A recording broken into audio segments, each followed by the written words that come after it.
क्या आपने कभी सोचा है कि अगर अर्जुन के हाथ में गांडीव धनुष न होता तो महाभारत का परिणाम क्या वैसा ही होता जैसा हम आज जानते हैं? क्या केवल एक धनुष इतना प्रबल हो सकता है कि वो युगों का इतिहास बदल दे? ये कथा है अर्जुन और गांडीव की, एक दिव्य शस्त्र, एक महान साधक और धर्म की वो गाथा जिसने समूचे भारत का भविष्य तय कर दिया। गांडीव का जन्म स्वयं ब्रह्मा जी की सृष्टि से हुआ था। जब ब्रह्मांड की रचना हुई तब ब्रह्मा ने अद्भुत अस्त्र शस्त्रों का निर्माण किया। इनमें से एक था गांडीव, एक ऐसा धनुष जिसकी प्रत्यंचा में ब्रह्मांडीय शक्ति समाई हुई थी। कहा जाता है कि इसकी प्रत्यंचा खींचते ही आकाश में गर्जना होती और उसकी डोरी खींचते ही दिशाएं कांप उठती थीं। देवता, राक्षस, यक्ष सबने इसकी शक्ति देखी, पर कोई भी उसे स्थायी रूप से धारण नहीं कर पाया, क्योंकि गांडीव केवल शक्ति नहीं चाहता था, वो उस समर्पण और धर्म की मांग करता था जो हर साधक में नहीं मिलता। गांडीव पहले इंद्र के पास गया।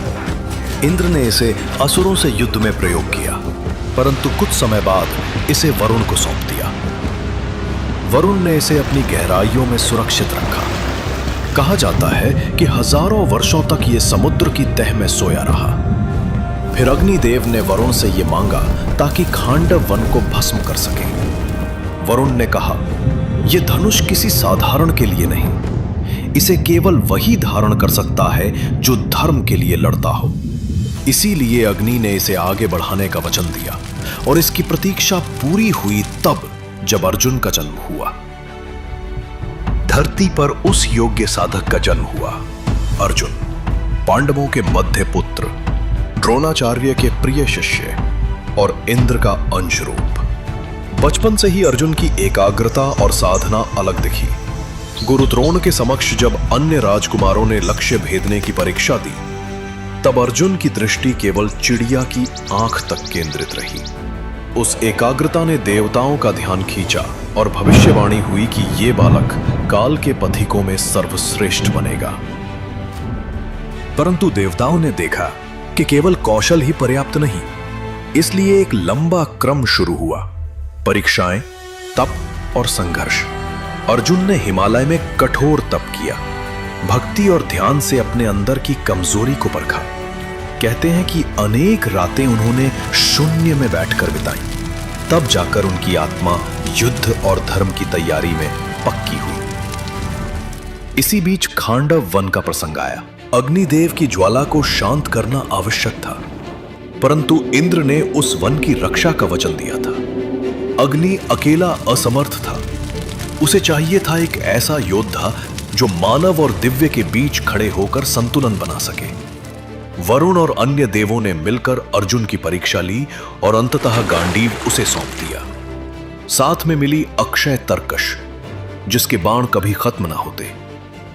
जब अर्जुन ने पहली बार गांडीव की प्रत्यंचा खींची तो ऐसा लगा मानो स्वर्ग में किसी ने घोषणा की हो, अब ये अस्त्र योग्य हाथों में है।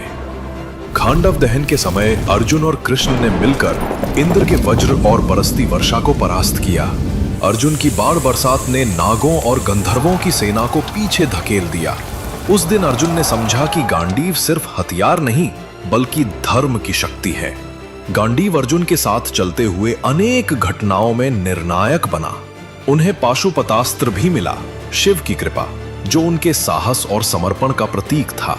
द्रौपदी के स्वयंवर में अर्जुन ने ब्राह्मण के वेश में आकर गांडीव से लक्ष्य भेदा और अपनी महानता का संकेत दे दिया। वनवास के समय अर्जुन ने अज्ञातवास के अंतर्गत विराट नगर में भी अपनी क्षमता छुपा कर रखी। ब्रह्मचारी बृहन्नाला बनकर उन्होंने शास्त्र कलाओं में युवराज की शिक्षा दी, पर जब वीरता की घड़ी आई तो उन्होंने अपनी असली पहचान प्रकट की और गांडीव से युद्ध भूमि में अपना पराक्रम दिखाया। जब कुरुसेना ने विराट के गोवंश पर आक्रमण किया, तब अकेले अर्जुन ने गांडीव उठाया और पूरी कौरव सेना को परास्त कर दिया। उस दिन सभी ने समझा कि अर्जुन की पहचान छिपाई जा सकती है, पर गांडीव की टंकार कभी नहीं छिपाई जा सकती। और फिर आया कुरुक्षेत्र, जहां धर्म और अधर्म की अंतिम परीक्षा हुई। अर्जुन ने उस दिन गांडीव को संभाल कर रखा, पर जब उनके सामने अपने ही गुरु, अपने ही संबंधी और